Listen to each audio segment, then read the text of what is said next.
Bom, estou aqui com a Ione, né? Ione? Maria Ione. Maria Ione. A senhora é uma das coordenadoras do grupo Parafusos, né? E do grupo Taieiras, é isso, né? Sim, sou coordenadora de não só dos dois grupos, como também sou presidente da associação, onde contém, são inseridos mais outros grupos. Quanto tempo existe esses dois grupos?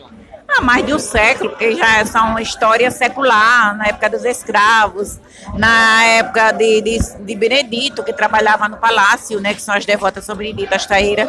Então, as Taeiras do século XVIII. Então, história muito longa, do século passado.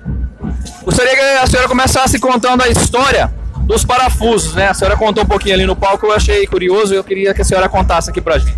Certo. A história dos parafusos é uma história triste, né? Porque os escravos sofreram muito, mas foi uma luta que eles saíram vitoriosos, porque conseguiram a sua liberdade.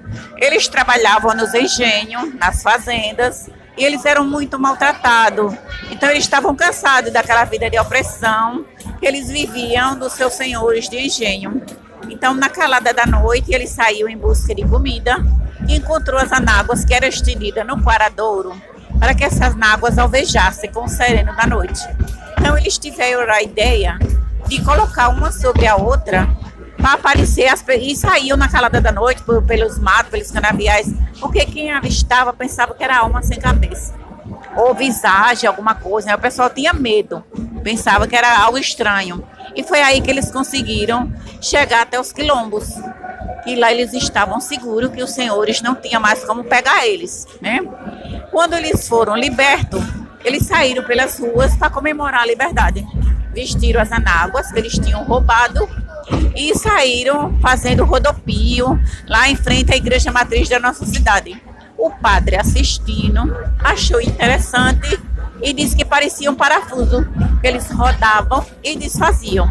Foi aí que foi batizado o grupo de parafuso, que ainda não era grupo. Os escravos estavam só comemorando a sua liberdade, né? E de lá para cá foi formado o grupo, as pessoas começaram a se interessar pela história. A história foi registrada nos livros da Igreja Matriz e continua até hoje essa história dos negros escravos que saíram vitoriosos com a sua liberdade. Sim. E a anáguas são as roupas íntimas da sinhazinha? As roupas íntimas da sinhazinha, que eram ricamente cheias de renda francesas, né? Hoje ainda a gente mantém a tradição, que são as anáguas assim com renda. Não fugiu nada da história como ela mesmo falam. Sim, e esse grupo é o único que existe no Brasil. Esse tipo de tradição, essa história, só ocorreu nesse local aí onde vocês moram? Na nossa cidade, Lagarto, Sergipe. Né? É o único, não só do Brasil, como do mundo. A gente tem a história dos Deviges, mas é só parecido, não é como os parafusos, porque eles entram em transe, eles só giram, né? Então é totalmente diferente. Só as anáguas que é um pouco parecida, mas é totalmente diferente a dança, o jeito deles girar. Eles entram em transe para fazer a apresentação, dançam naquele ritmo por várias horas. Então é totalmente diferente. É um grupo assim, festivo. Existe alguma época assim que vocês comemoram? Algum tipo de época do ano? Natal, festa junina? Existe alguma época assim que vocês comemoram essa tradição? Específica não porque é uma história de liberdade. Liberdade é todos os dias, é todas as horas, é todos os meses, é todas as festas. É só chamar, é só convidar que nós estamos presentes. Ok. Quando as pessoas participam desse grupo e quem são essas pessoas? É uma tradição que é passada de pai para filho? Como que é? É uma tradição que só dança homens, porque na época da história só os homens fugiam, né? Só os negros que eles conseguiam fugir, as mulheres não tinham essa prática. Então vem mantendo, assim, passando de pai para filho. Só que agora tá difícil, né? Porque tá difícil continuar a passar de pai para filho, mas ainda continua, de geração para geração. A gente tá sempre renovando o grupo, porque muitos trabalham, outros desistem de participar por um motivo ou outro, mas a gente não deixa a tradição morrer. Ok. Eu gostaria que um de vocês fizesse aí, desse uma rodadinha só pra gente filmar aqui. Pode ser aqui, ó. Pra eu registrar aqui. Vamos lá, ó.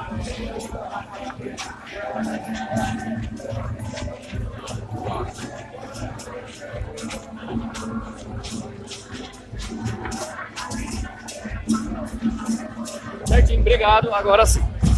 Agora eu gostaria que você... Muito obrigado. Gostaria que você falasse agora sobre o outro grupo, o Taieiras, né? Qual é a expressão aí que vocês veem, representam no Festival do Folclore, na terra de vocês? Que tipo de tradição é essa? É uma tradição secular, porque o estudante Silvio Romero foi estudar no Rio de Janeiro, né?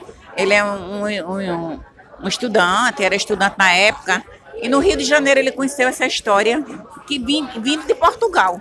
Né? Ele achou interessante, porque conta a história de Benedito, que trabalhava no palácio, e Benedito era caridoso, ele gostava de fazer caridade, mas só teve uma festa no palácio e sobrou muita comida. E ele achou por bem botar muita comida no cesto para distribuir com os pobres. Aí foram contar ao rei. O rei achou assim ofendido e foi à procura dele, perguntou o que era que ele levava no cesto. Aí ele disse que era flores vermelhas.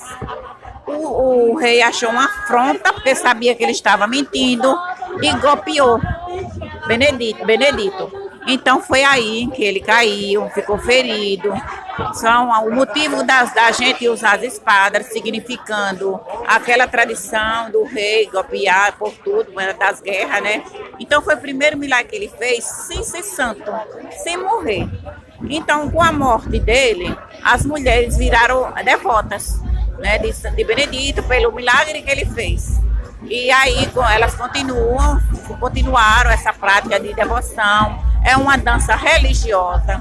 A gente não pratica a religião porque é complicado, que as mulheres têm que ser virgem. No nosso estado ainda continua um grupo, né, da cidade de Laranjeira, que é uma cidade histórica. Existe o grupo como segue a tradição de ser mulheres virgens, né, que ela é coroada na igreja, aquela tradição toda. A gente já não usa o profano, que é a brincadeira, mas continua na história, que são as devotas de São Benedito. E por que esse nome, Taieira? Taieira porque eram as mulheres que trabalhavam no palácio, que elas eram chamadas de talheiras, que elas usavam aquelas talhas e servia o rei e a rainha, aquelas jarras de barro, né, de água. Então eram talheiras. E no Brasil eles mudaram para taieiras, que tem o mesmo significado. Ok, e essas fitas? As fitas é assim, como a cultura brasileira é rica, então a gente achou por bem, que já vem já da época já de quem criou o grupo, de ser assim colorido, para significar a devoção, que são as fitas, que nas igrejas usam muito as fitas, né, o colorido, que é a cultura brasileira, que é alegria, mesmo com a história triste, mas se tornou alegria popular. E a Taieira é um dos grupos mais velhos que vem para esse festival de Olímpia. Ok. Mais alguma coisa a dizer a respeito? Só agradecer, né, esclarecer a população da importância da nossa cultura estar aqui, do amor que a gente tem por ela, do amor que a gente tem por Olímpia, e o povo brasileiro que ama de coração a nossa cultura.